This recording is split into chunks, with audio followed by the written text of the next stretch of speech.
Мына биз азыр посольствого келип отурабыз. Айта кетсеңиз азыр сизге эмне жардам берет? Биз дайым жолу айтабыз. Биз бул жерге 10 миллион ошондо 10 миллион которулган калсаңыз, калп эмес.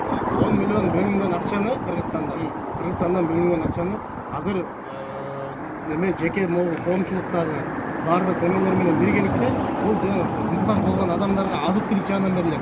Акчалай жардам берилбейт, ошону туура түшүндүрүңүздөр. Ошол сиздер кайсы адамдардын, кайсы WhatsApp группадагы өкүлдөрдөн келсеңиздер, туура маалыматты жеткирип кимдерге жардам берилет? Биз жардамга муктаж болгондорго күнүнө азыр 50-60 үй бүлөгө таратылып атат. Жаңы эле келсек, бизге боюнда бар адам, түшүнүп атабыз. Инвалид адамга беребиз дейт. Бизге окшогондорго беребиз. Сиз мага сөз берсеңиз, мына бу жерде Жети область биримдиги бар. Жети областтын активисттери, райондук, айылдык башчылар менен биргеликте азыр келип атышат. Азыр көрдүңүздөр, аркасынан келишет дагы.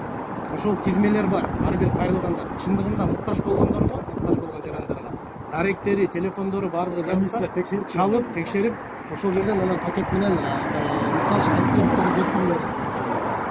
Ажаланда акчалай берет деген маалымат алып видеого эмне карайсыз? Ошондо 10 миллион которулду, ошолго мен сизге жардам берилет. Акчалай берилбейт, жол айтып атам. Акчалай берилбейт. Азык-түлүк жагынан жардам берилет. Азык-түлүк жанагы көчөдө калып калган жарандарыбыз болсо, хостелдерге жайгаштырып атат. Ошол маселе.